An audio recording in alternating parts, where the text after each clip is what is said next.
2:15 a.m. The water had crept up almost to the captain's bridge, and it seemed a question only of minutes before she sank.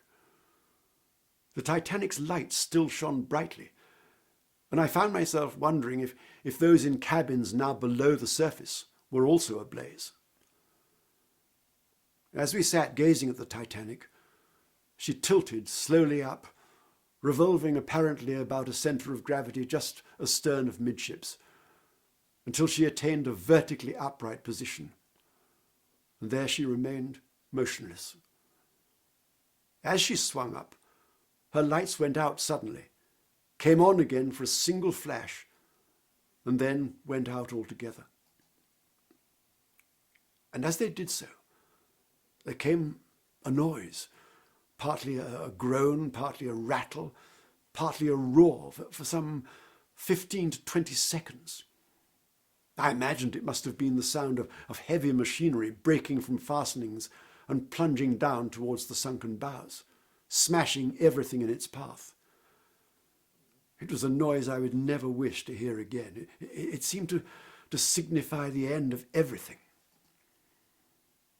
When the noise was over, the Titanic was still upright, and she remained so for perhaps 5 minutes.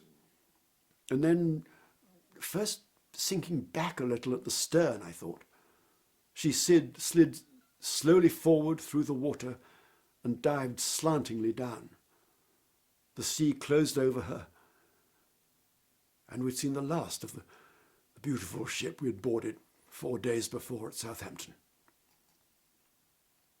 And in place of the Titanic, we had the level sea stretching in an unbroken expanse to the horizon, with no indication on the surface that the waves had just closed over the most wonderful vessel ever built by man's hand. Stars looked down just the same, and the air was just as bitterly cold. A great sense of loneliness descended on me, with the realization that the Titanic was no longer there. We waited head-on for the wave we'd heard so much of from the crew, and which they said had been known to travel for miles, but it never came. But although the Titanic left us no such legacy of a wave as she went to the bottom, she left us something we would willingly forget forever, something which it's as well not to let the imagination dwell on. The cry of many hundreds of our fellow passengers struggling in the icy water, a cry that called to the heavens for the very injustice of its own existence. We were utterly surprised to hear this cry go up. We had heard no sound of any kind, and did not know then that the whole ship's company had not been accommodated in lifeboats. So the cries of the drowning filled us with horror and stupefaction. We longed to return and rescue at least some of them, but we knew it was impossible. Our boat was filled to standing room, and to return would have meant the swamping of us all. And so the captain stoker told his crew to row away from the cries.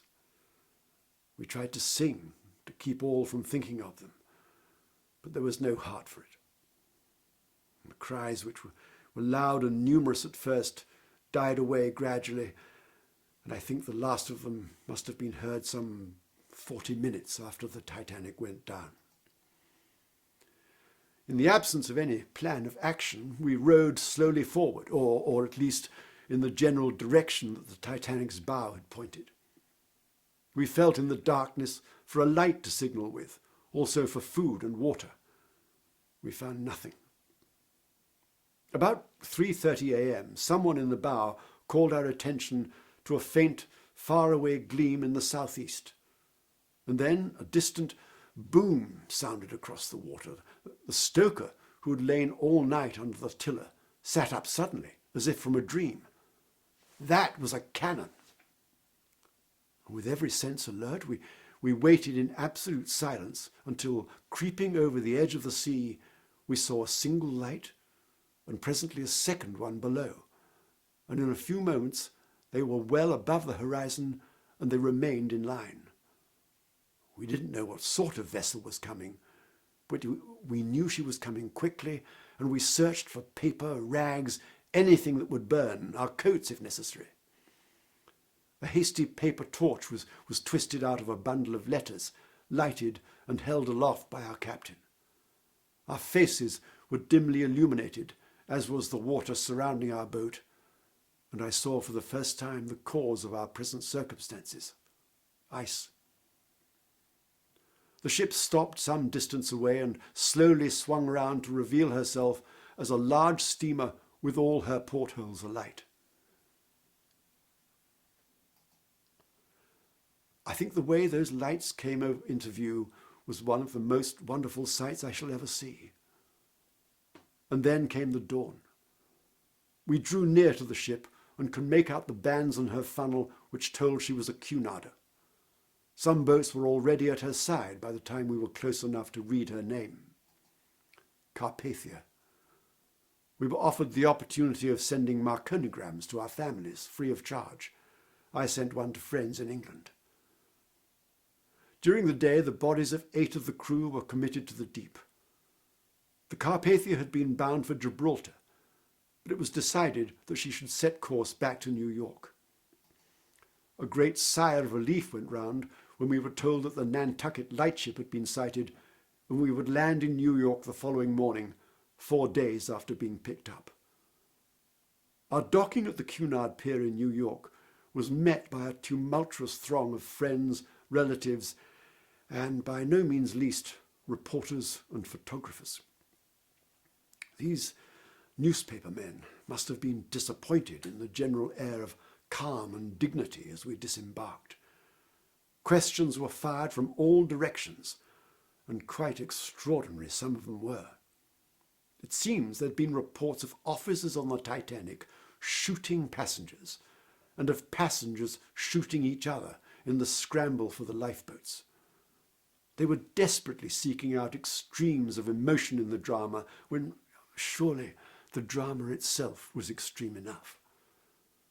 The principal fact that stood out for me was the almost entire absence of any expressions of fear or alarm on the part of the passengers. I think it's no exaggeration to say that those who'd been reading of the disaster at home had more of a sense of horror than those who stood on the Titanic's deck watching her go down inch by inch. One of the most pitiful things in the relations of human beings to each other is that every now and then some of them should be called upon to lay down their lives from no sense of imperative, calculated duty such as inspires the soldier or sailor, but suddenly, without any previous knowledge or warning of danger, without any opportunity of escape, and without any desire to risk such conditions of danger of their own free will. It's a blot on our civilization that these things are necessary from time to time to arouse those responsible for the safety of human life from the lethargic selfishness which has governed them.